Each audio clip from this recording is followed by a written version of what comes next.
Welcome into Moving the Chains, brought to you by Founders Federal Credit Union. I'm Kevin Thomas alongside John Epps. We got Jerel Hendricks back on the board as always. We are here for our Week 9 South Carolina High School Football Preview Show. John, the season is flying by, and it's maybe a first for our show. The first I remember, we've got games going on right now as we're talking. Yeah. They have some makeups happening here in the upstate and the CSRA because of the Helene, issues a few weeks back, but still a loaded week. We've got a lot of great games to talk about, John. A lot of, de facto region titles on the line. Some really good stuff here in Week 9. If you guys are tuning in for the first time, we really appreciate you. Be sure to follow us here on Facebook, on Twitter /X, Instagram, YouTube, and more at Movin Chains. That's MOVINCHAINS. Our website, movinchains.com. Our podcast on Apple, Spotify, Google, and more. We do our weekly preview show here on Tuesday nights, about 7:15 or so. Facebook and YouTube. We do a recap show, comes out on Sundays on our podcast platforms. We do coach interviews, player interviews, pick'em contests, food reviews, all kinds of great content throughout the week on our socials. So check us out on all of those as well. Definitely get your Movin the Chains merch right now. We had a great meeting with the fan, with a friend of the program on Friday night. Got a hoodie for Corey. Great to get that for him. We got some great toboggans. We got some great hoodies here. Some great hats. Richardson hats, really nice stuff. Some T-shirts as well. A black one, a navy blue one, a gray one, and a pink one for the ladies. You can email mtcgear.sc@gmail.com, or you can just message us here on Facebook or on any of our platforms. Love to have you guys supporting the boys, supporting the gear, helping us make the show bigger and better. John, any final thoughts here on Week 8? We saw some craziness there, and as we get ready to head into Week 9 here. Yeah, saw some upsets. Did not expect to see. Saw some teams that we thought were going to show up. Some of them did, some of them didn't. But I tell you what, I thought 5A among a bunch of regions really got a wrench through in things where we thought JL Man was really, really good, and we didn't think TL Ham was very good.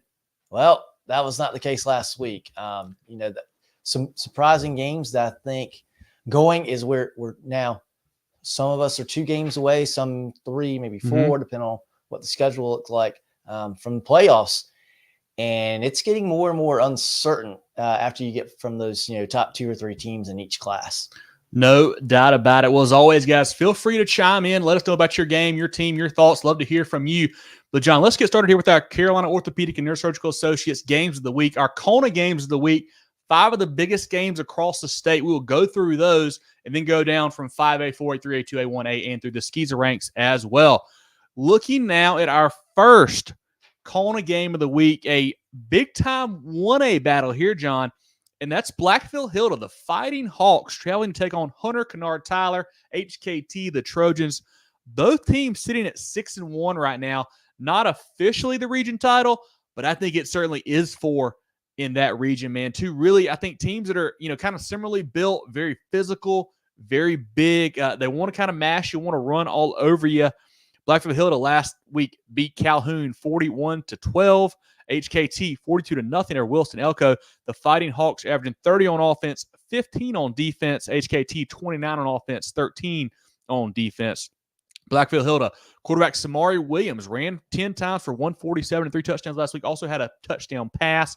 Running back Jaquel Holman, the South Carolina commit, went 17 for 127, a TD run, and a pick 6. Like I said earlier, they're very physical up front on both sides of the ball. Namir Anderson is a really good player for them too, as well, outside and on the back end for the Fighting Hawks. They have won 6 in a row since a Week 0 loss to Barnwell on a Thursday night to start the season. HKT head coach Jermaine Derricott. They had some turnover problems earlier in the year. I think they've kind of got those fixed up. It feels like not doing that as much right now. Trenton Stroman, Darion, I have Stroman right now. That's not his right name, but the Stroman and the other kid there, I'll find it here in a second, are playmakers for them. They've got 3 offensive linemen who have played a lot of football for them, really leading the way up front. Linebackers Ross and Peoples. The front 7, like I said, super strong, super physical. Honestly, a very similar team to Blackville-Hilda. Who do you give the edge to in this matchup? I think these are, again, very evenly matched, really, really good teams. And, I mean, this could be – we talk about the region title for this region. This could decide who comes out of Lower State or not decide it. But these are 2 teams that I think are favorites for me to come out of the Lower State. in 1A. They both have a I think they're going to have a claim against anybody in lower I state. believe these both go to upper state this year, John. I believe they both flipped to upper state this year. Yeah, out of region 3 there. Okay, well, I take that back because we know who's in the upper state. They can make it to the semifinals in upper state. I like Blackville-Hilda a little bit more. I think, and it's more of a, and I know people hate to hear this, more of a name brand. For me, I think Blackville-Hilda has just been a little more established over time, last few years. I think Hunter-Kinard-Tyler is good enough to win this game. I just like Blackville in a close one to win this. I think they're experiencing bigger games and being a top level program last few years. I'm going to give them the edge here. And the Fighting Hawks, I mean, they're playing really good football. They've been the top 2, top 3 teams in the poll all year long. HKT has kind of been underlooked a little bit. I thought about putting them in the top 5 last couple weeks because, like I said, they've got just that one loss. They've got some nice wins. They beat Orangeburg Wilkinson just a couple weeks ago, stepping up in class by a few classes there and had a nice win for them.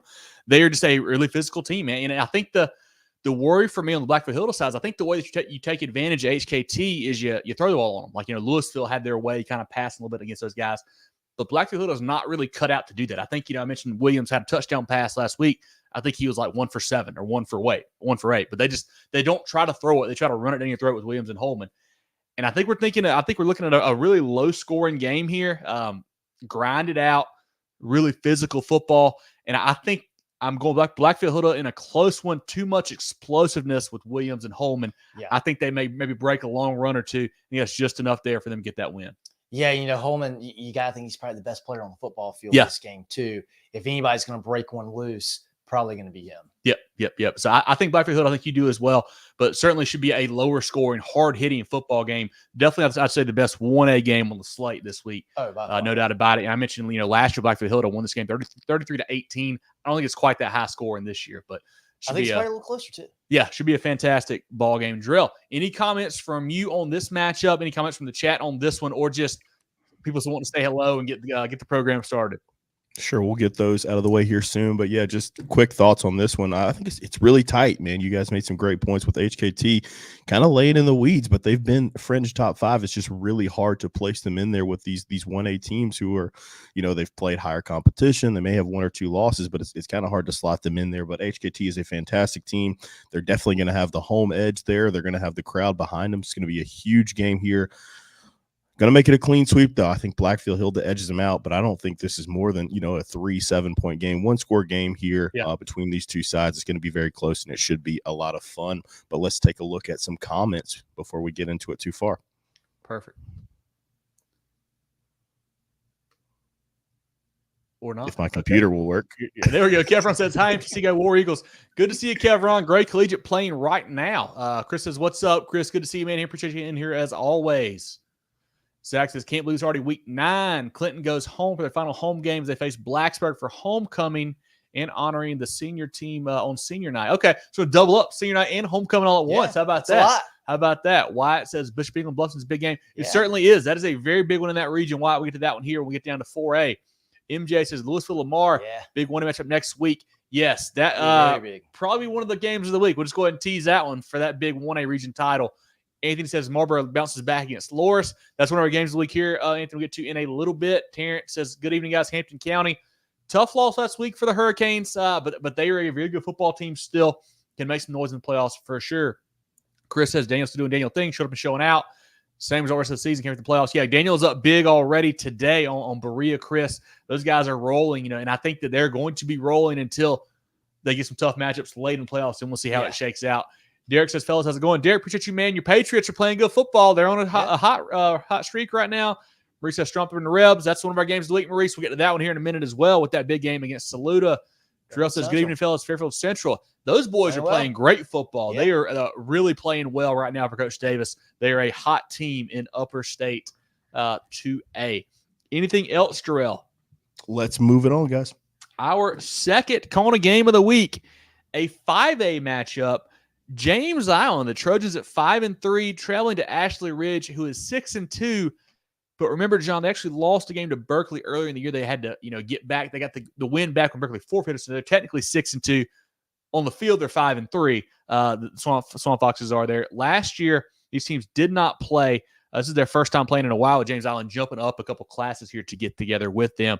James Island last week, a very nice win over Fort Dorchester, 26-7, averaging 16 on defense, 16 on offense, 9 on defense. As we know, Coach McCoy builds that defense, man. That's what they're known for. And last week was a very impressive win. One of their bigger playmakers, probably their top offensive playmaker, Jalen Brown Singleton, left on Thursday to go to a Florida prep school, basically unexpectedly the day before the game. He leaves. They come out and they put a nice victory together. A great win there for that bunch. Running back Amore Scott, he's back. He's a big piece on offense for them. Quarterback Connor Dantzler, tight end Sam Crumpton. You got a really good kicker in Grady Dangerfield. He's a Shrine Bowl kicker. He is a stud there for them. The defense, like I said, always tough. That defensive line, really impressive. Malachi Jefferson, Hendricks, Baran. They're going to have their hands full this week against a really good Ashley Ridge team. Yeah, and Ashley Ridge offense is very high power. This is an Ashley Ridge team. They've scored 45 points or more in the last 4 games, including the tight loss to Somerville last week by 149-48 in that game. They gave Somerville all they wanted, had chances to win that game. This is a great matchup because you got a high-powered offense against a high-powered defense coming together. And, even though James Island's bumping up a couple spots, they've played well. Expected them to play well. When you play really good defense, you can punch above your weight class a lot. And they continue to play really good defense again this year. I think this will be a really, really good matchup here. Probably I'm looking at that region. I'm thinking this has got to be for second place in the region behind Somerville, pretty much, which is a big deal. Between number 2 and number 3 in the region means, hey, if you're 2, you're hosting a first-round playoff game. If you're 3, you're on the road. That's a really big deal. I think this can be an awesome game. I don't know if it's going to be a low-scoring game or a high-scoring game. I'm thinking more low-scoring, but with that said, I think Ashley Ridge comes out on top. I like their ability to, because they're very good offensively and they've been playing really good football last couple of weeks as well. I like them to be able to make a couple more plays offensively, even against a good James Island defense. I like their chances of making a big offensive play or a couple more than James Island. I think this will be a very competitive game. And James Island can get some turnovers and take some possessions away. That could flip it to the other side. But I like Ashley Ridge in a close game here. It's probably going to be in the 20s. The Swamp Foxes for Coach Jeff Tate, averaging 43 on offense, 26 on defense. You mentioned, John, that double overtime loss to Somerville last week. Listen to these offensive stats they put up in this game. Trevor Kalick, the quarterback, 37 for 41, 364, 6 touchdowns. Running back Jaden Acosta, 39 for 179 and a touchdown. And then receiver Jaden Bam DeWeese. They had Derek Sally last year, put up huge numbers like, oh, Derek Sally's gone. Who's going to replace him? It's Jaden Bam DeWeese. He had 13 catches, $166, 5 touchdowns last week. That's awesome. And somehow you lose the game. I mean, I just don't know what you do with that. Defensively, Mark Howell Moore, 13 tackles at TFL. Dylan Polanski, the Shrine Bowler, 14 tackles at TFL. I mean, when your offense is putting up those kind of numbers, you got to find a way to get a stop. It's just hard to believe that you lose a game like that with those kind of offensive stats. But you mentioned a pivotal game for this second place in the region. I mean, you got to have this one if you want to host cool playoff games. I know it's kind of going off the RPI now, but you got to think you probably want to be in that 2 seed to have a chance of getting some hosting when the RPI shakes out like it does. My worry with Ashley Ridge is, does a loss like that to your crosstown rival in a double overtime fashion like that, where you go for 2 late, you don't convert, does that kind of linger with you a little bit? Because if it does, I mean, James Island's going to have to punch you in the mouth and just really, get out of there with the victory. But I think Ashley Ridge is probably a little bit more talented. Yeah, and I think we see a lot of schools or a handful of schools playing tonight. I think if Ashley Ridge, and boy, that would be a tough deal to play Somerville and then come back Tuesday and play James Island. But I think if they were playing tonight, I would be worried about that, hangover, if you will, having that Somerville loss in your head that like, man, we could have almost won that game. I think coming in Friday, I think there's enough time for the kids to get over the loss. And really, I think, and the staff, flip this the right way. And I'm sure they have this week. Hey, you lost Somerville. You lost to arguably, Top 2, top 3. Probably best team in the state. Yeah, but top 3, top 5, for sure. Somerville's going to have a chance to stake their claim as the best team in the state. They're certainly up there, right? And you were a play away. Yeah. A play away or a break away from beating them. If you can do that, you can play with those guys, forcing them to the brink. You can play with anybody in the state. And you would come into this game expecting to win this game. I think the kids by this time will have some confidence, because if it was the other way around, if it was Somerville that lost, hey, you're Somerville, you're expected to win the game. I know those kids expect win the game, believe they can win the game as they should. You weren't expected to win the game. It's not like everyone was thinking, yeah, Ashley Ridge is going to beat Somerville. People are surprised it went to overtime. I think that's turned into a confidence builder, and turn that to a positive coming into Friday against James Island. Yeah, I think Ashley Ridge, two very polar opposite teams. One's got a great defense, can't score. One's got a great offense, can't stop anybody. What do you go with? I'm gonna go with the home team. I think Somerville, Ashley Ridge can make one more play. I think they win the ball game here.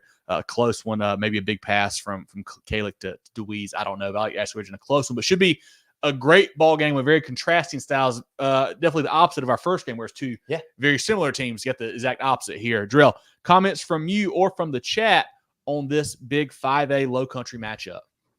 Yeah, I think this is just a situation where Ashley Ridge is just going to be able to outscore them. I mean, you mentioned it with James Island. I mean, 16 points a game while only giving up 9. They're only scoring 16 points a game. Yeah. And you just have to think that Ashley Ridge is going to at least get into the 20s, 30s. John mentioned them scoring over 40 points the last, 4 contests or something like that. So I just think it's that simple. I think Ashley Ridge is going to be able to outscore them, even with how good that James Island defense is.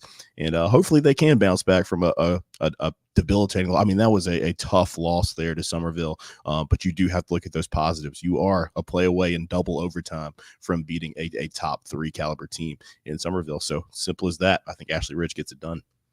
Love it. Any comments from the chat on this 5A matchup? I know we got some low country fans in here. I saw going off a minute ago, so definitely shoot us up those, Jerel, and we'll read that. Ruddy says Saluda. That's our next game, Ruddy. We'll get that here in just a second. We will be there. Brian says big Saluda. Be there just a second. That's our next going game of the week. Chris, bet over second place. Coming from a Batesburg guy. Okay. I'm sure those fan bases will have something to say about that. Malik says glad his Wildcats look back to form from injuries. Yes, they played really nice. Great win over Marlboro County on Friday night, Malik. Zach says, what's the RPI going to? Basically, Zach, for 4A and 5A, they're going to use the RPI to seed the teams. There's not a preset bracket where it's like Region 2 gets this place. It's going to be seeded based off of the RPI. I guess in 5A, they're doing it because there's a lot of, the teams are playing against teams that are bigger or smaller in their region. Not sure how they're doing for 4A, but that is what they're going to go off of for the seeding for 4A and 5A, at least for the next 2 years, Zach. Jerry says leaving Sumter out. Hey, Sumter's very good. I think I'll tease it. I've got Sumter up to number 2 in my Division 1 5A poll. So they're definitely a top 3, top 5 team, I think, as well. I think they're good. I don't know if they're as good as Somerville, but I'd love to see that game. Yeah, very good. I'd love to see it happen. Very good team, Jeffrey. Bulldog says Strom thumping Saluda Friday. Yeah, we'll get down here in just a second, Bulldog. We'll definitely talk through that one. I think the people are ready for this Thurmon Saluda game, so let's get to it. Good thing that's our next game of the week, huh? Yeah, our third CONA game of the week, a big one. The Rebels and the Tigers. Strom Thurmon at 5-1, traveling to Saluda, undefeated 6-0 on the season. John, last year Jerel and I went and saw this game. Thought it was going to be close. It was 48-3 Saluda or 48-3 Strom Thurmon. Probably not even that close, honestly. A heck of a ball game last year that definitely went the Rebels' way. Last week, Strom Thurmon 55-6 over Pillion, averaging 37 on offense, 9 on defense. Saluda 33-7 over 96, 30 on offense, 7 on defense on the season. John, who do you like in this matchup here? We have seen some really good battles between these two the last few years. Obviously not last year, but you look back, you got the connection there with Coach Webb. Used to be on Coach Young's staff of that state title team. Now he's on his own. They're kind of two friends going at it, man. Who do you like in this great football game down there that Batesburg-Leesville's still sitting out there, obviously, in this region, but you got to have this one to have a chance to win the region pretty much. Yeah, and, Jerel and I were at the game, the last one at Saluda, where it was a 6-3 buzzer beater field goal for Saluda to win. That was the most offensive 6-3 game I think you can see. There was a lot of action going on in that game. That was an awesome game to be at. Awesome environment. I think Strom Thurmon might be the better football team here, and I've got Saluda in my top 5. have thought highly of them all year long. I think they've got a really good chance to win this game because they're at home. And I don't think the talent disparity is far at all, if any, for Strom Thurmon.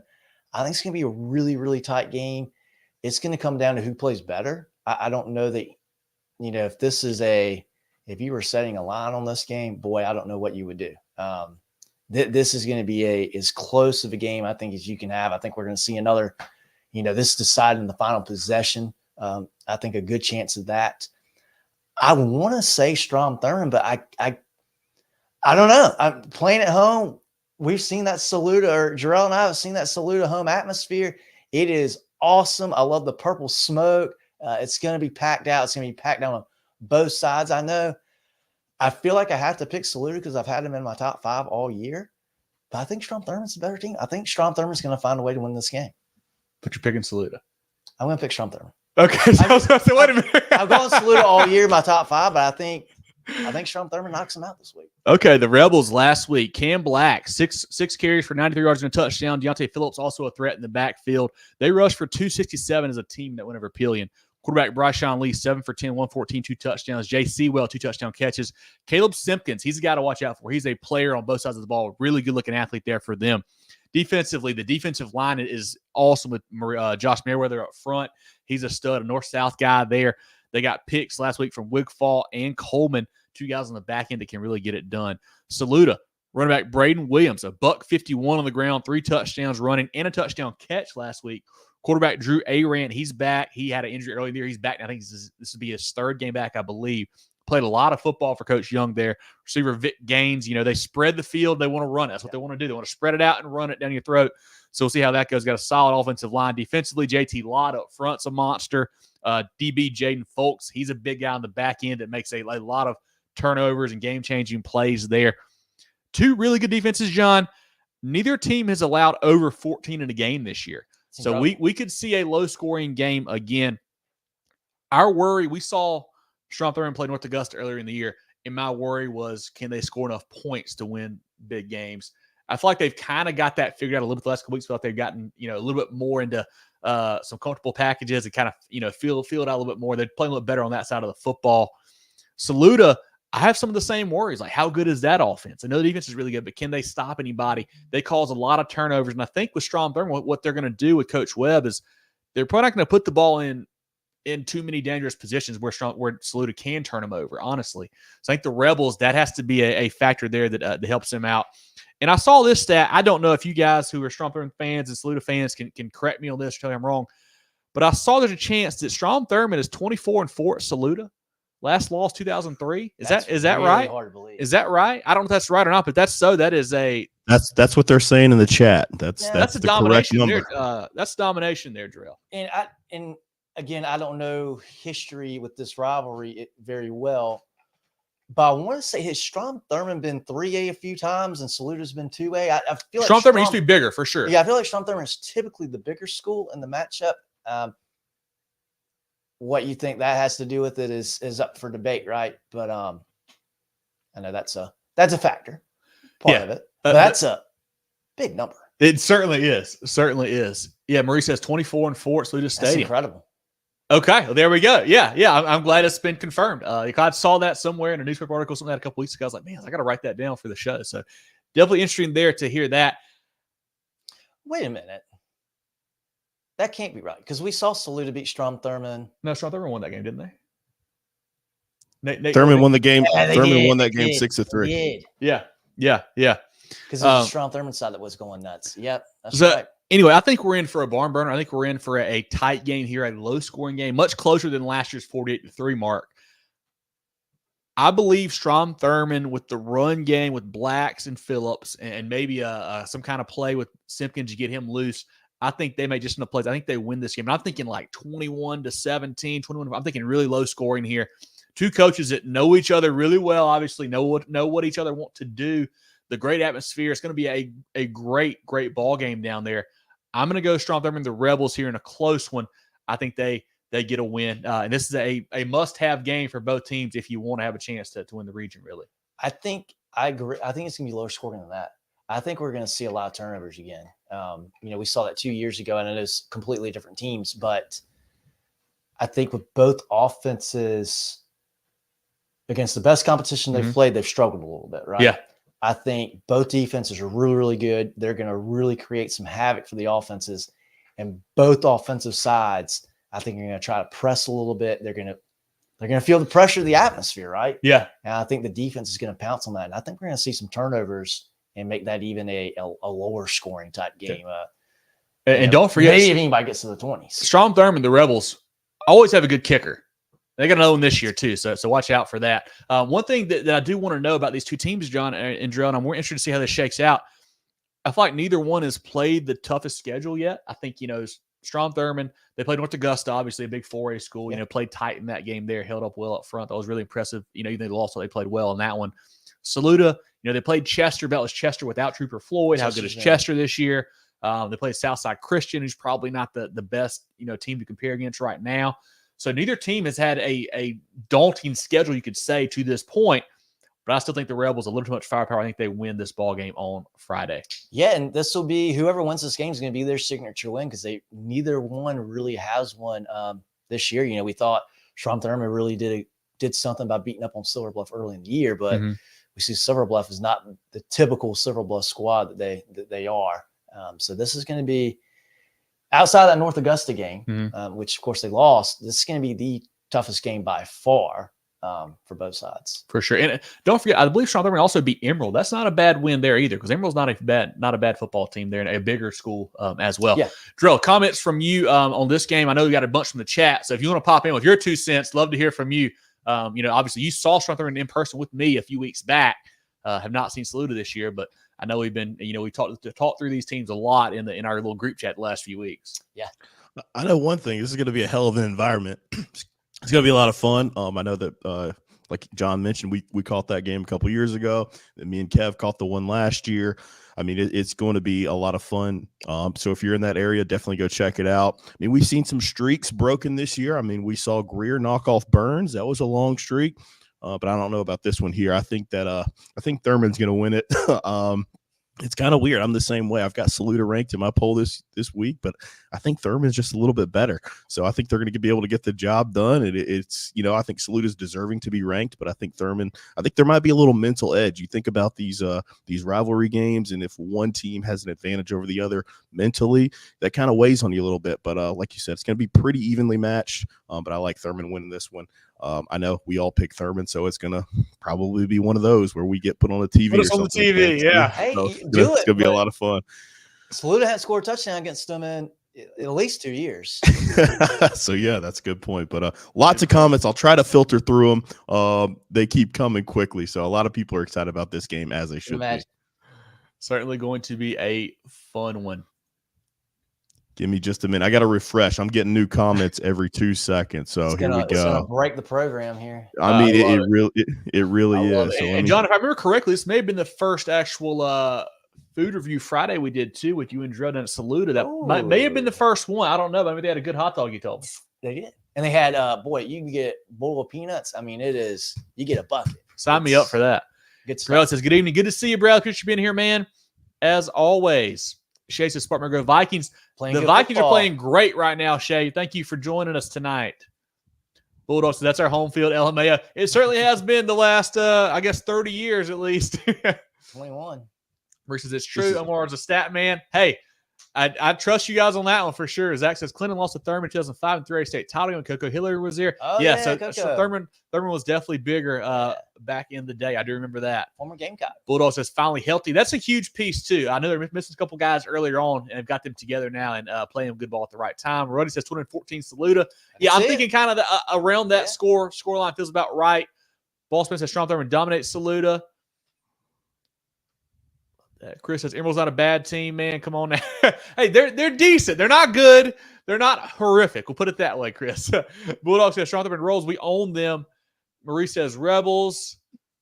That's it right now. I need the Saluda fans to kind of fight back here, man. It's we had a couple on the YouTube side earlier. I don't know where they went. Big Saluda stand up. That's what they always say. That was a lot of fun. But less Rebels by 17 says Cal. I like that. It might be a little more than I'm thinking there. But I love it. Put your name on it. I love it, Cal. I love it. Ready for our fourth game here, Jerel? Yep, let's go ahead and roll on.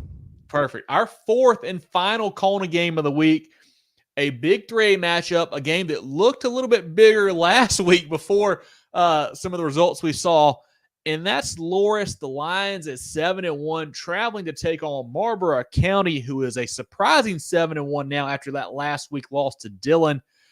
Loris, a big win, 52-0 over Georgetown. Marlboro County, we mentioned, they lost 35-12 to Dillon, a game that I think we all picked Marlboro County in. And not just us. A lot of folks across the state felt that same way. Yeah. But the Wildcats played some really good football to win that one. The Lions averaging 42 on offense, just 9 allowed on defense. Quarterback Moon Jerel, one of the best names in the state. I said every week. Love that name, Moon Jerel there. 12 for 18 last week, 306, 2 touchdowns. A three-headed monster at running back. Roderick Percha, 5 for 68 and a touchdown. Deuce Stevens, 4 for 41, 2 touchdowns. And Khalid Sherman. Receivers Jacobian, Grim Lewis, and Quantez Dyson. The defensive line, I love those guys there. Javon Johnson leads that group. They are really stout up front. Landon Connor's a good player as well for them on that defensive side. Marlboro County averaging 43 on offense, 16 on defense. Last week, quarterback Nidarian Blackwell, 11 for 23, $158. Running back Josiah Robinson had to leave early with an injury. Not sure his status. I think he is back, but have not been able to confirm that yet. Receiver Donovan Powell, outlaw athlete Justin Purvis had 59 receiving yards, 30 rush yards as well. Defensively, Ja'Carrion Keenan, the DB, just got an offer from NC State. You got Josiah Dwyer, the defensive lineman, committed to East Carolina as well for them. You know, John, I was super pumped for this game the last few weeks, getting ready for it. But last week's loss to Dillon, kind of soured things for me a little bit from Marlboro County. I think they're very good. And with the way this region is going, I would not be surprised one bit if the Bulldogs bounce back with a nice win. Even though you guys know I've been super high on Loris all year long. Yeah, if this game was at Loris, if it was over there, boy, because they have a great environment too. I went to the Loris-Dillon game, and that was awesome. I would love to go to a Loris game again. Being at Marlboro County, that's a big deal, being on their home field. I don't know what the crowd's going to be like, how that atmosphere is going to be diminished after last week's game, because Marlboro County had a legit, in my opinion, haven't had a legitimate real crack to beat Dillon in a while. Mm-hmm. They had it this year, and I mean, it was 14-12 for a while. Yeah. And then Dillon, as they do, typically in the second half, but this year in the fourth quarter, they put their foot on the gas and pulled away in this one. I think that's going to hurt the atmosphere a little bit. Mm-hmm. I think there's going to be a little bit of air left out of the dream season, but it's still there. Yeah, they can still accomplish everything they want to accomplish. They can still go win a state championship. But this Loris team, and this is a tough stretch to play Dillon and then play Loris back to back, because not only are they both really, really good, they are both really, really physical and really, really good up front. They are going to hit you hard. I know Marlboro County is big too. They're a physical group as well. But this is a tough situation for the Bulldogs. I think Loris is every bit, they beat Dillon, obviously. I think they're every bit as good and better than Dillon, and almost the exact same looking team, but with a little bit more of a polished quarterback. I think that makes the difference for Loris. They play a little bit better special teams as well than Dillon. If Marlboro County plays the same game that they played last Friday and Loris plays to their potential, I think we're going to see another very similar score here. Yeah, and it seems like, I watched a little bit of that game back afterwards. I got a couple of film guys that sent me some stuff, and then I talked to coaches over there. It just seemed like the Marlboro County game plan maybe not have been the best last week. Dillon, we talked about it, John, maybe not quite as big as normal, a typical Dillon team on both sides of the ball. But as always, they're physical and they are fast. Marlboro County kept trying to run some kind of pitch plays out to the side, and you're not going to beat Dillon to the sideline. You're just not going to. Where you think it might have been better served to just more of a up the middle type game plan, run straight at them. And Marlboro County did not go that route, and it allowed Dillon to kind of let that speed eat and play really well on defense. But I was more surprised on the offensive side where Dillon ran the ball right down the throat of Marlboro County. I did not see that coming. Jamarion Fling had a big game for the Wildcats. They really had their way. And I just mentioned how Loris has a three-headed monster at running back. So you're like, man, can they stop Marlboro County? Or can Marlboro County stop them? I don't know. But it's really weird to me, and it gives me pause because I've talked to several folks, in the area who've watched both teams play. And going into last week, before I made my pick, someone had told me, somebody who played both of them up to that point said, Loris is really good. Marlboro County is twice as good as Loris is. But then Loris beat Dillon, and Marlboro County gets the doors blown off by Dillon. So I just don't know what to make of this team. I don't know if it was just a weird game plan thing, or if it's part of a playing in the white walls. That's a real deal. I mean, that's a real thing there. If maybe that was it, I just don't know what to make of it. But this is a huge game. Loris, if they win, they can clinch the region title this week. If they lose, we'll kind of have a three-way tie with Dillon, Marlboro County, and Loris. It'll come down to, who beat who by more and all that type of stuff there. So huge game for the Lions, because there's a chance that they lose this one, they could go from potential 1 seed to 3 seed really quickly. So they've got to have this victory if they want to be that one and host a lot of home games this year. Which way are you leaning, John? Because I've taught myself into both sides of it, I think, throughout the day, and I've been thinking about it. I find it hard, and I haven't seen Marlboro County play, and people that you've talked to have seen them both, so it's hard for me. I can't tell them they're not right, but it's just hard for me to believe that someone is twice as good as Loris. They are really good, and they check off. Now they turn the ball over a lot when they play Dillon, but they check off so many boxes you want on a good team. They've got solid special teams. They've got a good, calm quarterback. They have a good running back. They have a very solid physical defense. They've got everything you want to be a very, very solid team. And they look the part. They play the part. They're really good. And Marlboro County, I've looked at, going through the schedule and, going into the Dillon game last week, I thought, well, they haven't really played anybody really good yet. That Scotland team out of North Carolina seems like they're pretty decent. But, this would be the first, obviously, like big test, all over the charts, right? Playing Dillon. And on these big games, you got to show up. You really got to show up in the fourth quarter. And they didn't do it. Maybe they turn around. Maybe they do it this week. I've seen Loris do it. Yeah. We know Loris can do it. Yeah. I trust Loris more. I think they are good enough, even if Marlboro County is a more talented team, and I can believe that. No doubt about that. They could be more talented, but you got to go do it. You got to go do it. And I think I trust Loris more. I think they've got the moxie of a team that can win these kind of games. They've already done it once against Dillon. They hadn't beaten Dillon since the 60s. It's been a long time. So they've been waiting for a long time to have a good crack at Dillon too. So, what's the bash Dillon hour, I guess, here. But even though they just won last week. Yeah. Even though they won in style. But yeah, I like Loris in this game. I really like the makeup of this entire team. I think they're really good. But we say all this, and we were joking earlier today. Marlboro County, we'll probably Friday night on Spaces talking about Marlboro County winning 42-7. Right. And then we won't know what to do. So, right. I'm going to pick Loris. I believe in him. I trust him. I really love him. But Marlboro County's good enough to beat him up. But I just don't think they will. Yeah, I'm kind of in a box here because obviously I've been high on Loris all year, and I feel like I have to pick them right now. So well, I've been high on Saluda, and I didn't pick them. So I'm a man of principle over here, John. I'm going to go with Loris to win this game. I don't feel great about it. I'm going to tell you right now, I do not feel great about it. I think, like you said, the way this region is gone, it would make a lot of sense for Marlboro County to win this game and Dillon end up winning the region. That would make so much sense the way it's been going. But I think it's going to be a fantastic ball game. Two up-and-coming programs. Love what Coach Johnson's doing at Marlboro. Love what Coach Manson's doing at Loris. Two really good coaches that have really turned around programs that have been not very talked about, very much the last several years. Now, all of a sudden, they're in the spotlight here and playing some big football games. So love to see that for those two teams. I'm going to go Loris as well here. Should be a fantastic ball game. Jerel, what do you like in this one? I just, like I said, I've gone back and forth all day, I feel like. We knew Kevin loved Loris, but now we have video proof that John also loves Loris. So, that's just fantastic to hear. Before I jump into it, we have been corrected.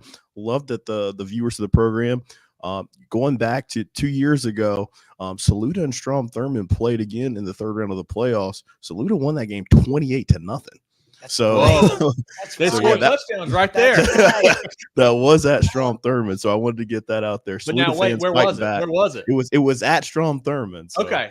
That makes sense. But wanted to get that tidbit out there. Going to this game, I'm going for chaos here. I'm not jumping on the bandwagon with you guys. I want complete chaos in that region. These teams are all evenly matched at the top three. I'm going to pick Marlboro County to dust themselves off and win this game, just because, no analysis, just because I want to see a 3-way tie up there, for the lead. And, just so we can have something more to talk about. It'd be no more fun if we had a clear-cut winner.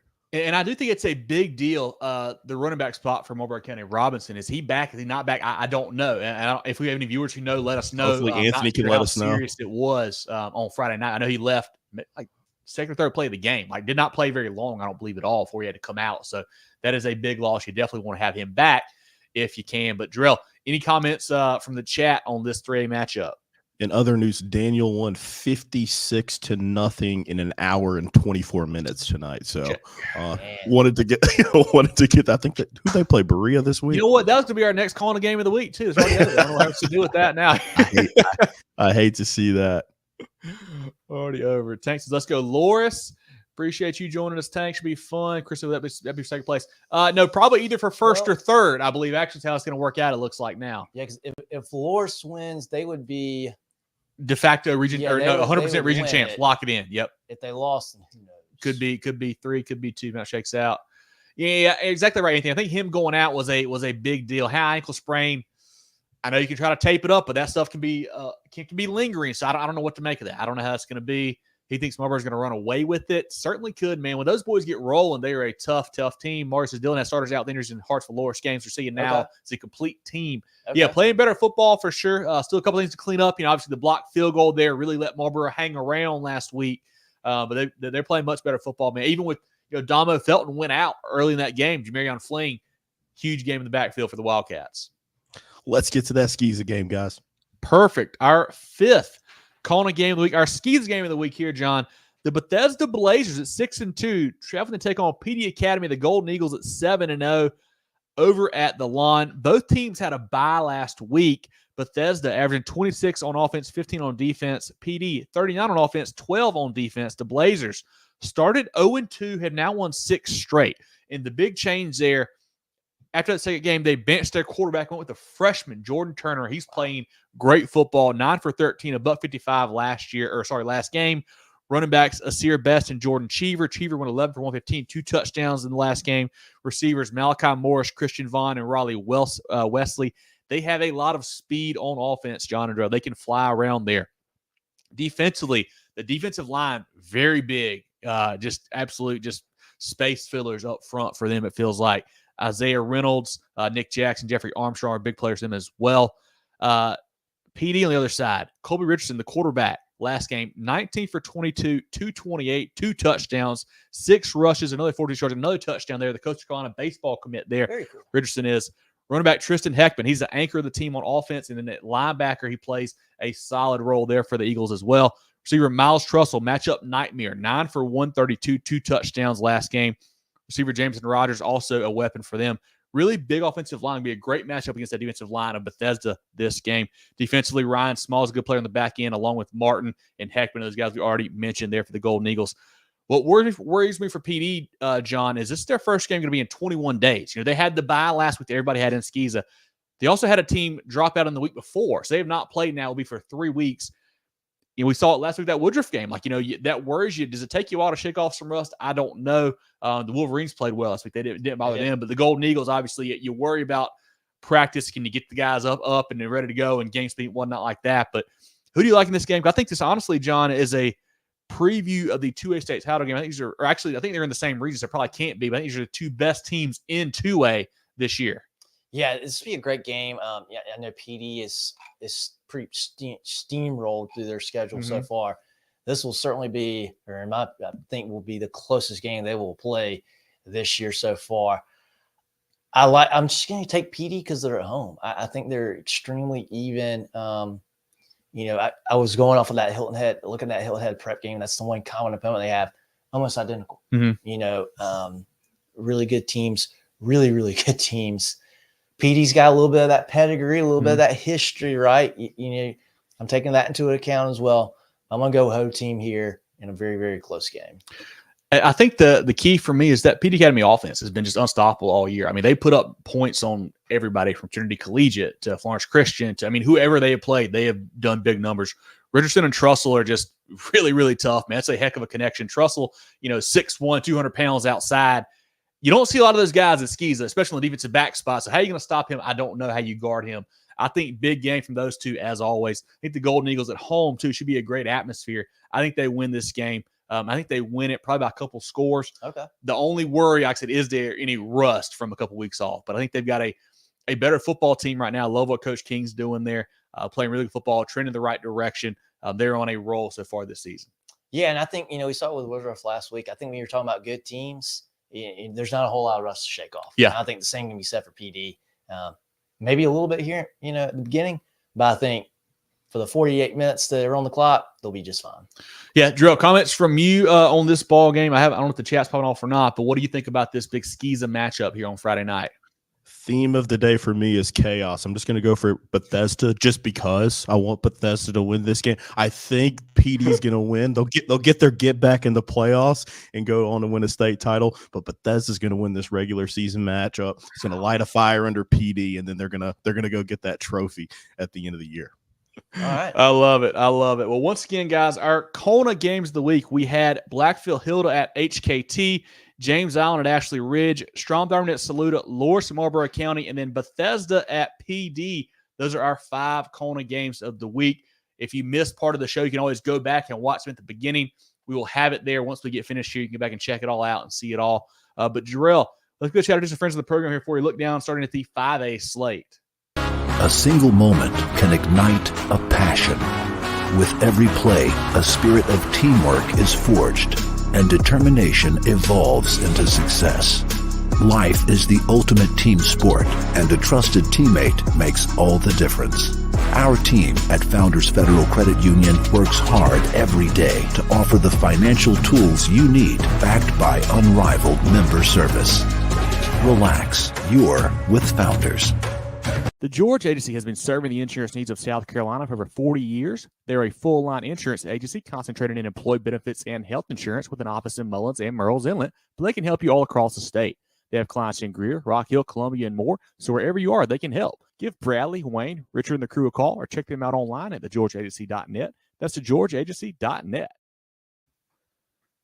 And we're back now. Let's give a quick scoreboard update, John. Do you have them pulled up? You want me to go through them right quick of games that are live right now? Yeah, I've got a couple where I'll leave off, pick up if I leave anything here. At the half, Gray all over Brooklyn, Casey 28-0. Greer up on Pickens 28-7. That's in the third quarter. I saw Greg 28-7 now, third quarter. I've got a little bit of an update there from you. Yep. We've got Seneca all over Blue Ridge 34-7. That's in the third quarter. At halftime, TL Hanna continues to roll. They're up 29-6 on Easley. We've got Midland Valley up 28-7 at the break on Airport. Greenwood is up 7-3 on JL Man in the first quarter.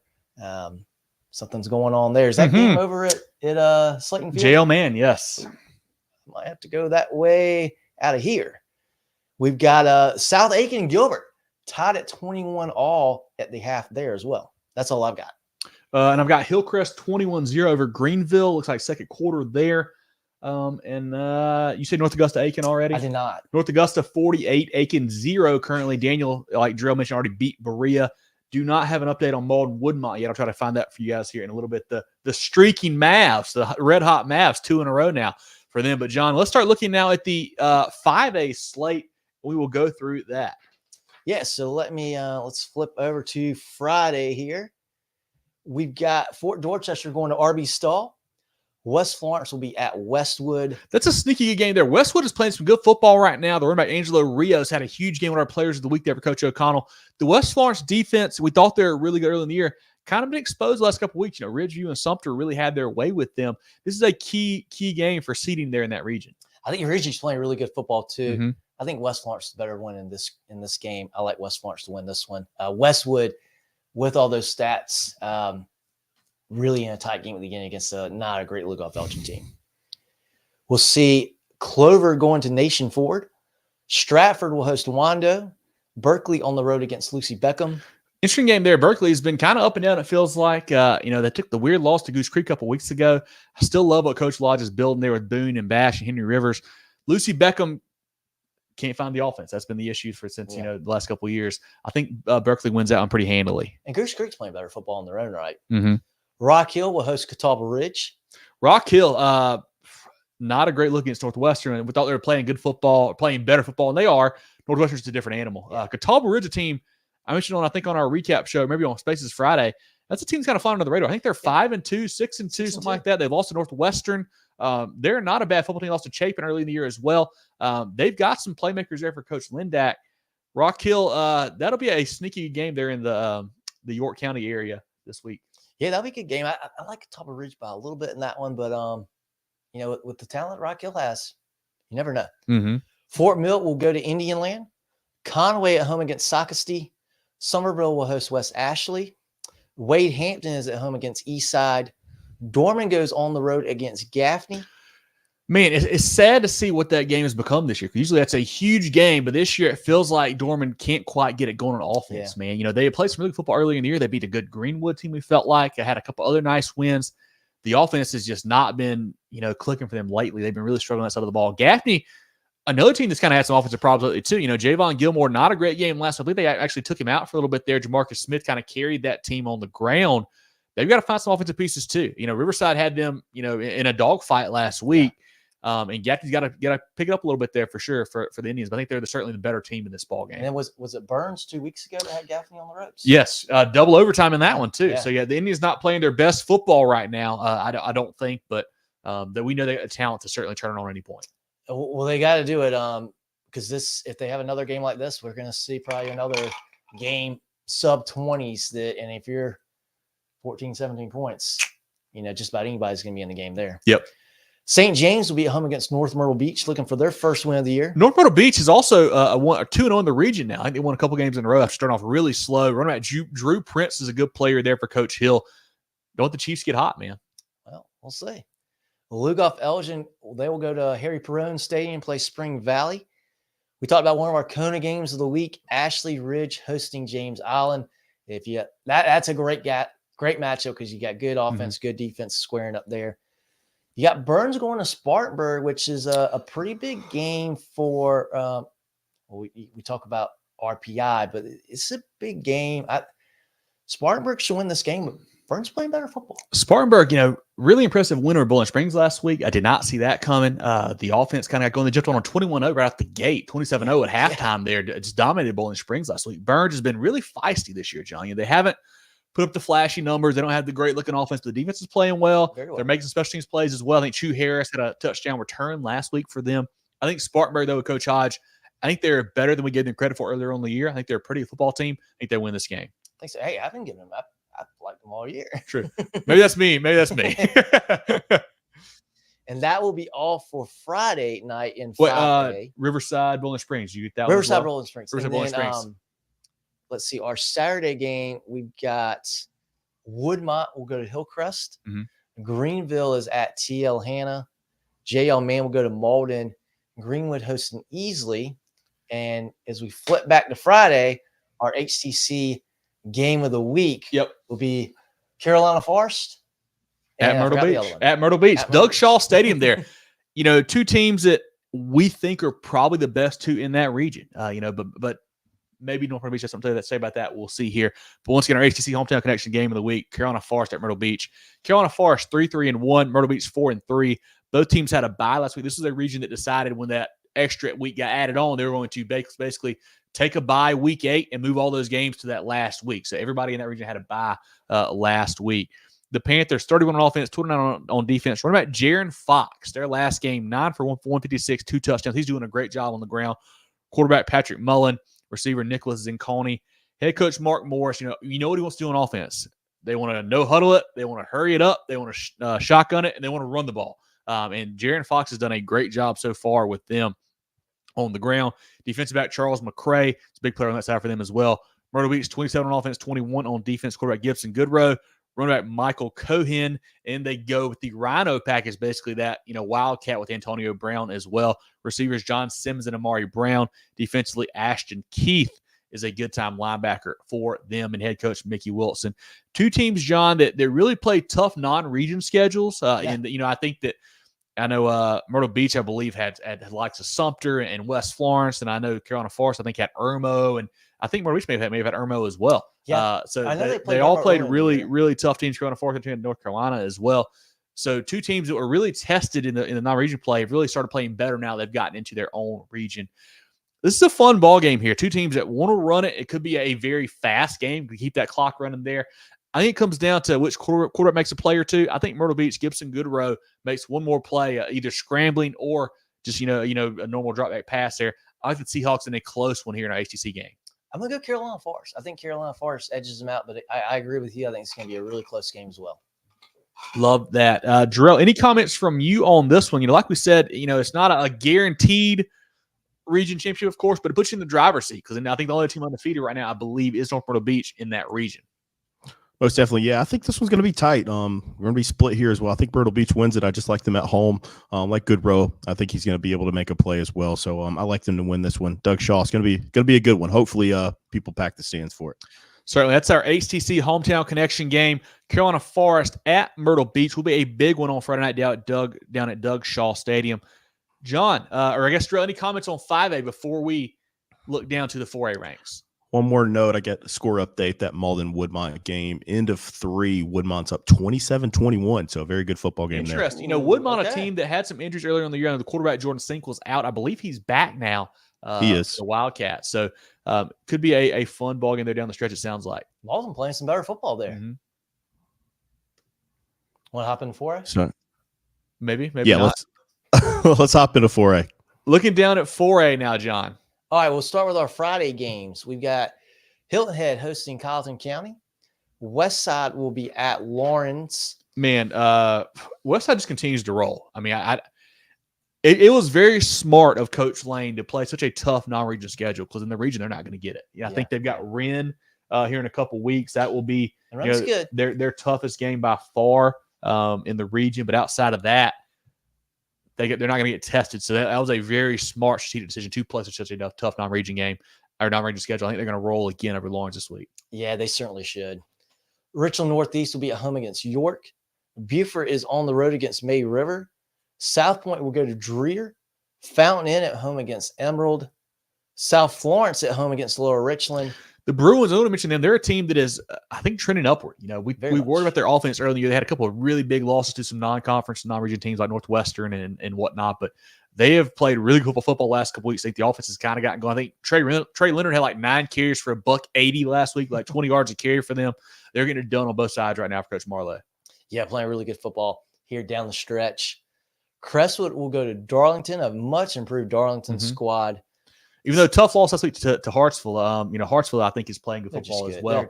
But that's a big game for region seeding purposes there, Crestwood and those guys. Heather says, love my hometown Lawrence, lots of work to do. Yeah, Coach Porter's in for a rebuild for sure. You got the right guy there, though, that's for sure.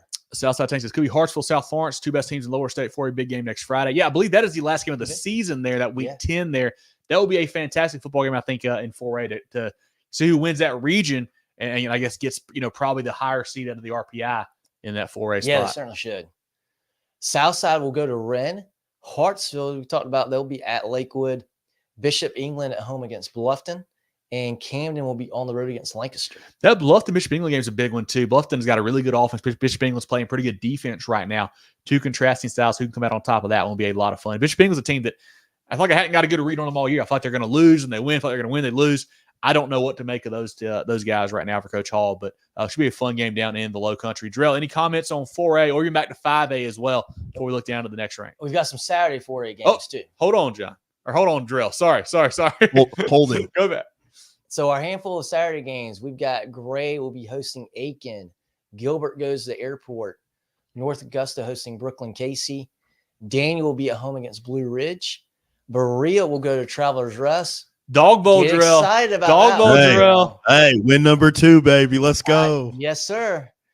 Pickens will go to Seneca and South Aiken hosting Midland Valley. Seneca, they're going to need a bounce back. I believe they're playing right now. They're, nice lead over Blue Ridge here, of course. But that was a surprising loss to Greer last week. A team that's previously undefeated couldn't quite handle that game last week. But I think they're also at 4A. So back to the comments now on 5A and 4A, Jerel. Stahl could beat Fort D. Chris, I'll be surprised by that. That would be wild. Fort D, a tough couple weeks for sure, but I don't think Stahl is quite to that level yet. He says Berkeley wins big. I like that. Gabbing for the win, says Heather. I agree there, Heather. Chris says Dorman comes to after your homecoming. Very interesting there to hear that. Boy, how many times has Dorman played homecoming? Easy boys keep down. We're not down you, Chris. We just want to see more. And I think, I mean, you're the same way. I know you were at the game, or at least followed the game along last week. Just a little bit worrisome about some of the offensive pieces right now. But obviously, we know what you guys can do on defense, so you keep winning for sure. Heather says Myrtle Beach. Heather, also great to meet you on Friday down at the MVP game. Definitely great to say hello to you there. Appreciate that. Perez says Spartanburg moved up 3 spots in max preps, gapping down 2 spots after last week. Okay. It's a big move. Steven says Armani Weaver out with concussion. Interesting. Yeah, definitely want to give him a week off to get back to normal for that Wren game here next week. Wise senior night for Bishop England. Okay. That's a big plus there, I think, for the Battling Bishops. That can be certainly switch things in your favor. Also, we did have a YouTube viewer that wanted to get your thoughts on Blythewood Sumter. Ooh, Sumter by 2 or 3 scores. Yeah, Blythewood's a team that I thought was playing good football early in the year. I love the defensive line with Sterling Sanders. They were really shutting teams down early on, but the last few weeks have kind of fallen apart. They lost a game to West Florence, but they lost again, I think, last week to cannot remember who now. Not playing as good as earlier in the year. Sumter playing great football. A team that Ridgeview that beat them last week. Maybe so. Sumter playing really good football right now. Love Peoples on the offensive side there, and also other weapons they have, Vance and whatnot. Fortune as well. Cameron Fortune there's a big-time player for them. Coach Barnes' bunch is playing good football, kind of flying under the radar a little bit now, I feel like. But they are really good, that Gamecocks team is. Yeah, and they're finding their offense, it sounds like, as well. A really good team, really good offensive line. And of course, the defense, maybe not the typical Gamecock defense that we've seen the last few years, but they're still very good. Blythewood, not bad. Bengals are not bad. Sumter's just Sumter's good. Top 5, Sumter's top 10 good team in the state. Yep, Sumter's good. Looking down now at 3A, John. Yeah, so in 3A, we've got all Friday games. 3A kept it clean this week. Swansea will go to Fox Creek. Hanahan is at home against North Charleston. Christchurch at home against Southside. Christian, that is. Walhalla hosting West Oak. Woodruff will go on the road to Chapman. Yes, sorry. I was trying to think. Yeah, Woodruff, I think they're clearly the better team than Chapman. You just worry if a loss like that to MVP last week, does that have any hangover effect? I don't know. Woodruff was very impressive. Even in the loss like that, they were right there a play away from winning that game. What Coach Sloan has done is really, really nice. They got a really good football team. Chapman, not the typical Chapman team, but playing there, tough place to play. I still think Woodruff gets a win. Just got to be sneaky. Could be a potential trap game. Yeah, I think Woodruff wins. Maybe it's a little bit closer than what people expect, but I think Woodruff will be ready to go. And they made that apparent on Friday. We talked about the layoff, what that would affect them. It didn't. Yep. They were ready to go off the bat. They played really good and played against an awesome Mountain View team, and were very competitive. I think they'll win this Friday as well. Friday. Belt Honeypath, they will be traveling to Pendleton. Pendleton not as good as maybe we thought they would be coming into the year. Still might be one of BHP's toughest region games, maybe their toughest region game. Still think BHP rolls in that one. Palmetto will be on the road against St. Joseph's. Palmetto playing good football. They lost to Powdersville last week, but Powdersville's playing well as well. I think that's probably for that second place in that region. There's a chance of that. Christchurch as well have something to say for that. But Palmetto playing a lot better year 2 for Coach Norton. Orangeburg Wilkinson having a great season. They'll host Battery Creek Friday. Chesney on the road against Crescent. Georgetown will be at home against Ainer. Boy, those 2 teams, you got to really be excited and not have to play Dylan Lors from Marlboro. No doubt about it. Powersville will go to Carolina. Newberry at home against Keenan. That's a game that I think could be good there. Keenan's been a little bit tough to figure out this year as well. Newberry, similar, honestly. Yeah, they feel like they've got the offense going, hadn't played great defense yet for Coach Sheeter, it feels like. But I think they've got enough firepower to win that football game on Friday. I think that'll be a really good football game. It seems like Newberry's got some really good offensively, and Keenan seems like they're pretty good on defense. That'll be a fun game to watch. I'm really interested to see what happens there. So I think there's 2 pretty good teams that not a whole lot of people probably in 3A are worried about, but come playoff time, I think they will be quickly. Yep. Broome, they'll be on the road against Mountain View. That game will be at Presbyterian College. Yeah, Mountain View, we saw them in firsthand last week, a huge win over Woodruff there. We actually got the highlight here, the Katie Hainsworth one-handed catch to win the game, seal the game here. Just an awesome play for the Stars. Coach Ramsey's bunch is playing really good football. We said that we weren't sure on a couple parts of the team how good they were. I think the question's been answered, John. I think they looked really impressive last week. This is an interesting game here. Jalen McGill, the star running back, came over from Broome. Do we have any bad blood there? I don't know. Broome with Tyquan Booker at running back. He's a solid player for sure. Do they have enough firepower to be MVP? Probably not. I was just super impressed with what they did offensively, finding ways to get McGill, to get Hainsworth involved. They did a fantastic job. I love that game plan they had on Friday night. I think they do something similar. They win this game probably pretty handily technically at home this week, but MVP playing great football. I think they win again on Friday. I think so too. Broome, obviously without McGill, not the same football team, but their running back, Tyquan Booker, he's a very, very good player in his own right. Very big kid. He's a tough runner. He's going to give you his all. But Mountain View, they're the better team in this game. They should win. But hey, cool environment for both of these squads getting to play at PC. Very nice facility. So that'll be really cool for all those kids too. No doubt. And then the big one. The big one in 3A, the big one in the state, one of our CONA games of the week. Loris heading over to Bennettsville to play Marlboro County. Boy, you don't want to play Marlboro County probably after a loss to Dillon, but here you are. Awesome teams. Go back earlier. We talk all about it. That's going to be an awesome, awesome ball game Friday. For sure, Jerel. Comments from you or from the chat on 3A before we move on to the next section of the games. Let's keep it rolling, guys. Perfect. Let's go shout out to our friends of the program. Then we'll look down to the 2A slate. At HTC, we're here to keep you connected. Here to provide reliable fiber optic internet with free, fast, and secure HTC Smart Wi-Fi. HTC, here to connect. With 3 convenient locations in Spartanburg, Duncan, and Greenville, Carolina Orthopedic and Neurosurgical Associates, CONA, offers the most advanced training and experience in orthopedic surgery, neurosurgery, sports medicine, and pain management in the upstate. Go to CONA. Looking for top-notch sports gear and uniforms? Look no further than First Team Sports. With 30 years of serving the Carolinas, First Team Sports is your local full-service dealer. From youth teams to colleges, we've got you covered with team uniforms, staff apparel, Letterman jackets, sports equipment, and facility branding. Visit our local store in Greenville or firstteamsc.com. Make First Team your first choice. Let's take a look now at the 2A slate, John, and go through those games here across the state. Yeah, and 2A, another classification where we're playing all of our games on Friday this week. First game, this would be a pretty good game here. Well Branch hosting Hampton County. Hampton County trying to bounce back after that loss against Barnwell. Yeah, it's one of these where you don't want to let one loss beat you twice if you're the Hurricanes. And I'm sure, that group there, the great coaching staff, they're going to have a good job getting those guys ready to roll again. And I think they will. I think Hampton County wins this game. Yeah, that's a Well Branch team that will get your attention as well. 96 will be at home against American Leadership.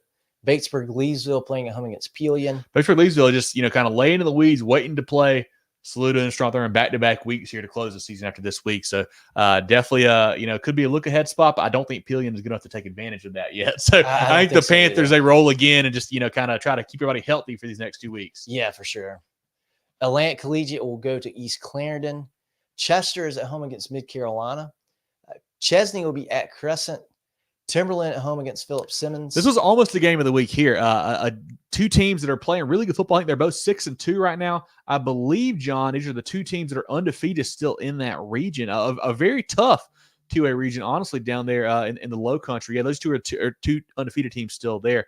Will be a lot of fun to see how that shakes out. Timberland, a big win over Andrews last week. Philip Simmons kind of been not talked about much this year. They lost all their playmakers from last year, it felt like, but Coach Bendig has done a great job letting the quarterback, Tavian Oriana, let it loose a little bit more.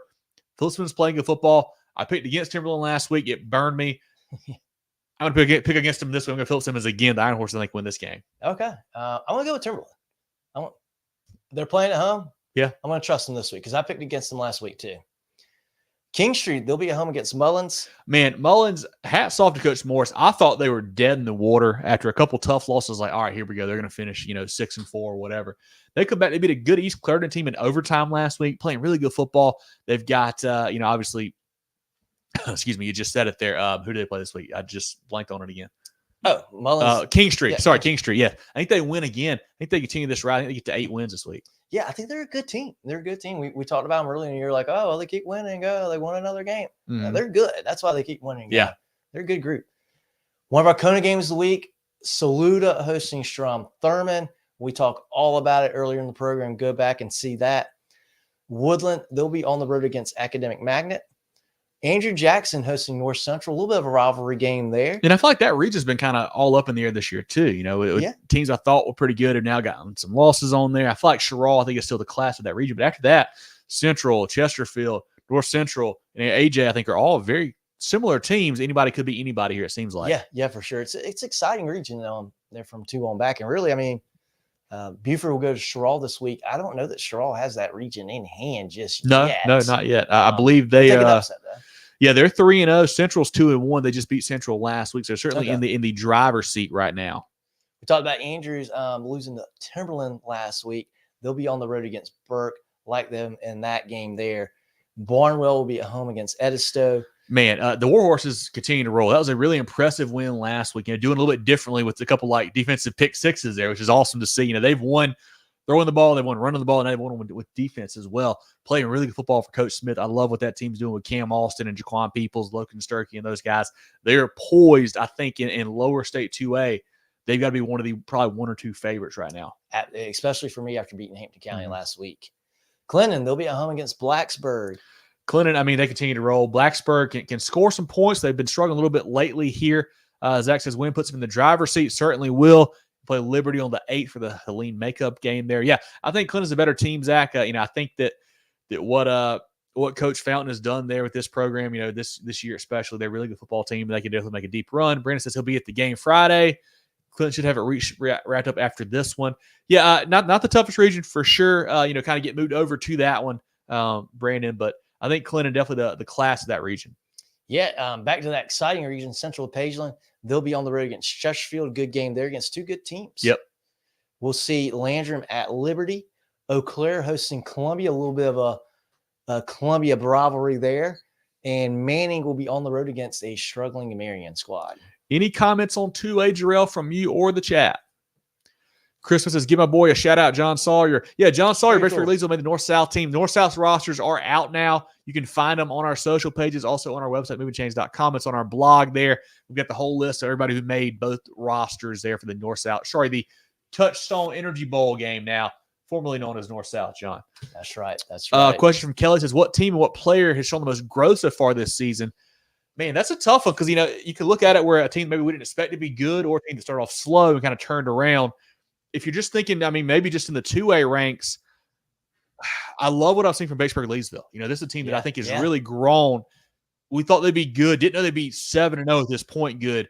They were playing great football, man. That's a team that has certainly grown and is a program that has grown under Coach Lawson the last couple of years. Team-wise, I got to go with Loris. Yeah. We'll see what happens this week. I hope we're not setting them up here. But, Loris, we talked about how – it's like you're setting them up here, John. Hey, they're really close. They're really close. Well, this year they've arrived. They've played very, very well. Loris in my book has been good. Hey, give honorable mention to Orangeburg Wilkinson. Yeah. Not a team that's typically playing good football. Here they are. They keep winning. I think they're in the media poll top 10. Mm-hmm. The Bears are gaining some respect. From a player's perspective, I had to think of that. I'd come back next week for that one for me. I don't know if I've got anybody off the top of my head. Put you guys on the spot. I was thinking about it since I got to read the comments. It was great. I'm going to go Fairfield Central. We have not talked about them. Good. Good. And to make it even easier, Tadarian Greer, his receiver, moves over to running back, has had a fantastic season. Shrine bowler. The Griffins are getting it done, man. It's a lot of fun to see them as they progress this season. Really good pick there, Jerel. Really good pick. Any other comments on 2A from the chat? Let's go ahead and keep it rolling, guys. Looking down at the 1A slate now, John. So we've got a Thursday night feature here. Bamberg Earhart will go to Allendale Fairfax. I don't know if you guys saw this. It's really sad what's going on there at Allendale Fairfax, man. They're having issues at games every week, it feels like. They actually had to announce they're moving this game to Thursday, and each player gets to bring 2 either parents or guardians. That's it. So it's going to be a very slight crowd there. Wow. You hate to see that happening, man. You want to have these kids be able to enjoy high school football and have big crowds on Thursday and Friday nights. It's not happening right now at Allendale Fairfax, which is really sad. And I think Bamberg Earhart clearly the better football team. But I wish we could get some of the off-field stuff figured out. Yeah, we got to work together to be better about that. Abbeville will go to Dixie on Friday night. Good Dixie team. I mean, what do you say? I feel like we haven't talked about Abbeville in like 7 weeks. Like once non-region ended, you're like, how they're just going to roll through the region. I mean, what do you expect? You know, and this will be one of the best teams they play in at 1A level. Wagner Sally will go to Williston Elko. Latta on the road against Hannah Pamplico. Who do you think is going to win between Wagner Sally and Williston? I was surprised Williston, got beat so badly last week by HKT. I think it was 42-0. That really kind of, caught me off guard there. Wagner Sally's been up and down this year. I feel like. I think Williston Elko, a little bit better football team. I think they win this one at home, especially. I think so too. I think Williston Elko, probably a relatively close game here, but I think Williston Elko is a slightly better group. We'll see Carver's Bay go to Johnsonville. Hemingway at home against Green Sea Floyds. Somebody is going to get their first win of the season. So I know we've teased it on the spaces the last couple weeks, but Point Watch is certainly on for Hemingway. Green Sea picks up their first win of the year. Double-digit Point Watch is on. Hemingway, 6 points on the season here, John. So far, we're sitting here in week 9. Not very good for the Tigers program. Right. They might get on the board this week. I will say they may score, but I do not think they're going to win. Okay. All right. Well, let's see. That's why they play the game, right? A lot on the line. Great Falls. They'll go to Louisville. Louisville, great win last week at McBee. Obviously, we all thought they were going to win, but the way they handled the Panthers, a blowout win, 50-plus points, that's what I wanted to see out of that team. Let's see that offense get going. Ware Shoals is at home against Calhoun Falls Charter. C.A. Johnson at home against Lamar. Hey, Lamar's on the way. Lamar's playing good football right now. Very good football. Don't just be ready. They'll be here. They'll be here. Lower State 1A. Well, is Lamar in Lower State? Lamar's going upper state too. Lamar's going upper state as well. Okay, yep. All right. Hardyville will be at Branchville. Cross at home against Bethune-Bowman. Whitmire at home against McCormick. Rich Spring Monetta will go to Calhoun County. Scotch Branch at home against Baptist Hill. Military Magnet hosting St. John's. McBee will be at Lee Central. And one of our CONA games of the week we talked about, Hunter-Kinard-Tyler hosting Blackville-Hilda in a monumental 1A game there. Any 1A comments, Jerel, from you or the chat? Mike says Abbeville's O-line is banging, nothing getting through. Yeah, the Panthers are playing really good football right now. Love the obviously the offensive line you mentioned there, but the playmakers are great too with Leach and Patterson and Haddon and all those guys. Coach Nichols has them rolling right now. The Panthers are certainly probably the favorite in 1A, you've got to say right now. But any other 1A comments from you, Jerel, or the chat? Look out for Cross too. They're playing some good football as well. Big Cross. They've started slow before and they've come back in and finished strong. So yeah, Carmelo Jones I think is leading the state in touchdowns right now too. Yeah, when you get 6 and 7 in back-to-back weeks, you probably are. For sure. Let's go to SCISA, guys.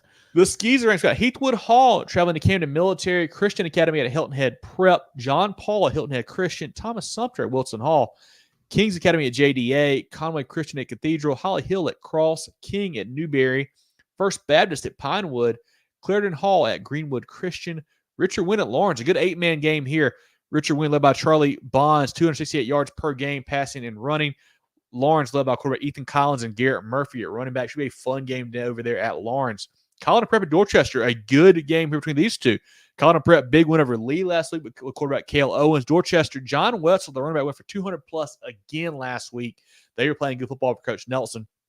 Hammond at Ben Lippen, Augusta Christian at Northwood. Northwood, 2 tough losses. We thought they were on the way up, and they are, but then you play Porter out and you play Hammond back-to-back weeks, and you lose them both. I mean, that's, what do you say? Well, those are 2 really good football teams. You do, yeah. Oak Brook at Wardlaw, Spartanburg Christian at Calhoun, Williamsburg at Faith Christian, Carolina at Thomas Hayward, Trinity Collegiate at Lawrence Manning, Patrick Henry at Orangeburg Prep, Northside Christian at Florence Christian, Porter Gout at Cardinal Newman, Beaufort at Andrew Jackson, and our SCISA CONA game of the week, Bethesda at Pee Dee Academy. Jerel, let's get a shout out to some friends of the program. Then we move into our Pick'em and our Polls section. Preferred Home Services. How can we make you smile today? Preferred Home Services. For electrical or plumbing, cooling too. Go, go, go, Preferred. Set your kids up with a lifetime of financial success with Smart Start from Founders Federal Credit Union. Just like learning the rules of football, understanding money management is crucial. Our Smart Start products and educational resources help teach kids the basics of saving, budgeting, and smart spending. Give your young MVPs the skills they need to move the chains on their financial futures. Learn more at foundersfcu.com/smartstart. Federally insured by NCUA. Membership qualification required. Terms and conditions apply. Let's take a look at the live scoreboard right quick, John. Scores from across the state for games going on right now or games that just completed. Yeah, we got in the third quarter, Gray up on Brooklyn Casey 35-7 now. 42-7. I got an extra touchdown over here. It's always one more. Greer is up on Pickens 42-14, fourth quarter. Seneca over Blue Ridge 47-21 in the fourth quarter there. In the third quarter, TL Hanna up on Easley 36-6. A lot of blowouts here. Mm-hmm. Midland Valley on all over Airport 35-7. That's in the third quarter. Don't look now. Midland Valley may have figured something else too. I think they made a quarterback switch, playing a little better the last couple of weeks. Coach Dorn may have finally got the guys heading the right direction here. And even without Dunbar, that's a good group. Mm-hmm. Here's a close game over at Slayton Field.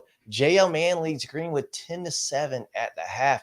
Greenwood playing a really good defense against a high-power JL Man offense. And that's a game there. If whoever wins, it's going to be a mess in that region. We've got Greenwood, who already has a win over TL Hanna. TL Hanna has a win over Man. Man could at this point have a win over Hillcrest and Greenwood if they hold on tonight. Yeah. Could be a lot of fun the next couple of weeks as we see those big games come down the stretch in that region. Yeah. Who knows how RPI will look at all of that. And last score I've got is Gilbert on over South Aiken 28-21 in the third quarter. I've got Hillcrest at half up 28-0 on Greenville. North Augusta defeated Aiken 55-7. You mentioned that Daniel scored 56-0 over Berea earlier. And I believe I've got Woodmont 34-21 currently, early fourth over Malden as well. Okay. I think that's all the scores that I've got. Let's look now at our Pick'em contest by Hanna Engineering. As always, guys, we do 11 games each week. It's posted on our social media and also on our website. Love to have you join, pick your games. It's a lot of fun. Gives you a reason to watch teams outside of your own team each week. We had some folks ask us last couple weeks, like, hey, why do you only pick, X number of games from this area or X number from this area? I was like, well, we try to cover the whole state and give you a reason to check it out. Like, I don't know what you want from us. It's a good game. It's a good game. Yeah. Pick a game. Sorry about it. Because it's, a dud. Right. Well, last week in week 8, we had a lot of 10s, 5 of them from Dion, Daryl, Brad, Lee, and Cameron. Bunch of 9s as well. Jerel led the way between us at 8. John and I had 7. I'm glad I got 7. I thought when we were looking at the score for tonight, I was like, man, this is going to be tough to have a good score here. A very tough sheet. So if you got 10, hats off to you. You were all over it back in week 8. And now our overall leaders, Charlie L. continues to lead the way at 59. Ryan at 57. Ben at 57 as well. Dion, Big Pop, Jay, Jamie, Jeff, and Jeffrey all at 56. Johnny lead us at 52. I'm 46. Jerel is at 45. Actually, I think I may have forgotten to update ours, guys. Sorry about that. Yeah, we're apologies. I think John, I don't know if you got it or not, but we actually are all higher than that. Scratch that at the bottom, but hats off to Charlie for leading the way right now. Yep, I'm at 59 and you guys are at 53. There we go. I forgot the new ones in there. Apologies for that. But as always, guys, join that. It's a lot of fun to do. We do a prize at the end of the season. Also do a playoff pick 'em once playoffs roll around in a few weeks. But that's brought to you by Hanna Engineering, our friends over there. Definitely check them out. If you need anything from them, check them out on our social pages as well. Our link is there for them. Our polls, guys, let's start with 5A and 4A. As always, guys, we say that we didn't like everybody else's polls that were coming out and wanted to make our own. So, Jerel, let's look at the big boys first, work our way down. In Division 1, a little bit of a change here. We got Dutch Fork 1, Somerville 2, Sumter 3, Spartanburg 4, River Bluff 5. Division 2, Northwestern, Irmo, Gaffney, Greenwood, T5, Hillcrest, and Hanna. Dropping out is JL Man there. A lot of movement on both sides. In 5A Division 1, we see Spartanburg moves up, River Bluff moves up. Division 2, we got JL Man dropping way down from JL Man's in Division 1. I was like, wait a minute, I'm not reading this wrong. Okay, yeah. JL Man dropping completely out of Division 1 there. In Division 2 is a bit of a mover as well. You see Greenwood and Hillcrest and TL Hanna all shaking it out there. What's weird to me in these 5A classes, guys, is with them being smaller now, I feel like it's really hard to pick those 4 and 5 spots. You look at Division 1, you got River Bluff in there. They got hammered by Irmo just 2 weeks ago, a smaller school. But who else do you put there? I don't know. Yeah, and that's their one loss, and they've got some decent wins on their resume as well. And you look at the other teams, in that division, it's just there's not a lot to pick from when you talk about a top 5. Yeah, same thing in Division 2. We've got a tie for 5th there. We just don't know where to go. We thought about, do you get Hillcrest, Greenwood, TL Hanna? Do you look at maybe a Goose Creek or like a Catawba Ridge? Or I don't know where you go with it. Yeah. So certainly tough there. Looking down at 4A and 3A now, Jerel. Oh, no, Jerel, give us your comments. One thing I want to say, wrong button there. I think when we look at 5A, the number one teams there's a gap between the rest of those guys. I think Northwestern is starting to separate themselves, and obviously Dutch Fork has as well. Yeah, I think you're right. Those are two very, very good teams. Both teams have played tough competition and have really dominated so far this year as well. In 4A, Westside continues to hold that top spot. South Point, Daniel, South Florence, North Augusta wrap up the top 5. Receiving votes is Wren as well. 3A, BHP, Mountain View makes a big jump there. Loris 3, Dillon 4, Woodruff 5, Oceanside receiving votes. 4A, pretty similar to last week. You saw a little movement there at that 5 spot. It feels like with the Wren getting a vote and North Augusta, I don't think they were receiving votes or 5 last week. We dropped May River out, but North Augusta May River out to that tough loss last week. Yeah.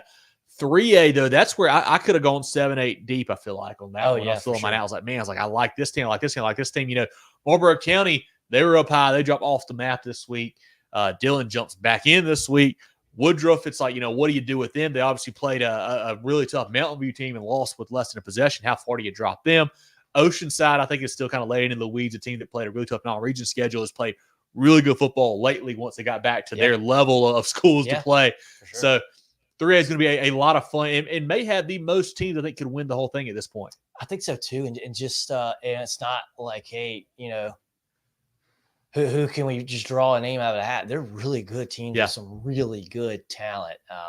Really excited about seeing them. We talked about, there's a question about players and teams that explode onto the scene this year. Aiden Gibson comes to mind. Yeah. Just a 10th grader. And we got to see him, in person Friday. Incredibly talented, incredibly good skill set. And, he's in 10th grade, which is incredible. Yes. And Woodruff, great team, all around great team. He's going to be fun to watch next 2 years for sure. Jerel, comments from you on 3 and 4A to shoot down to 2A and 1A. Only thing I got is 4A. We talked about teams kind of laying in the weeds on the outside. I think Gray Collegiate's a team in 4A. Yes, I thought hard about them in that 5 spot. I thought very hard about it. Yeah. So, yeah. I think my 5 spot, I had like North Augusta, do I go Wren or do I go Gray Collegiate? I could not quite make my mind. I was like, North Augusta, maybe a little better wins right now. But I think all those 3 teams could certainly serve that 5 spot. In 2A, Batesburg-Leesville, Barnwell moves up, I believe, their spot. Clinton at 3, Fairfield Central 4, Saluda at 5. Strom Thurmon also gets a vote there, so we'll see a 5 and a receiving votes matchup here this week. 1A, Abbeville, Blackville-Hilda, Beverly-Gerhart, Louisville, and Lakeview. I'll tell you guys, in 1A, I moved Louisville up in my poll. I was very impressed with that win Friday or McBee, and I looked. I was kind of doing some comparison, and who's beat who, and who's played who, and I was like, man, Louisville may have played a tougher schedule and has some better wins than both Bamberg and Blackville-Hilda. That's a team I think I may continue to move up, but we'll see how the next few weeks shake out. Yeah, they're playing good football right now, too. Certainly. Had a good time. Any comments from you, Jerel, on the 2A or 1A polls? Nothing from me. Those are pretty standard. We've kept those there. I think it's funny that we've all picked Thurmon to win that game, and we got Saluda in our poll, so it's going to be pretty funny. I put Saluda. I put Strom Thurmon in my poll. Yeah, don't y'all ruin that for me. There we go. We're outing each other right now. Let's see. I got some more scores, some updates here. Perfect. Greer 42-14 over Pickens. Thank you, Nathan. They're Appreciate good you.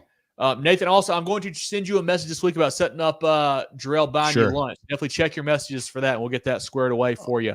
I will be in town.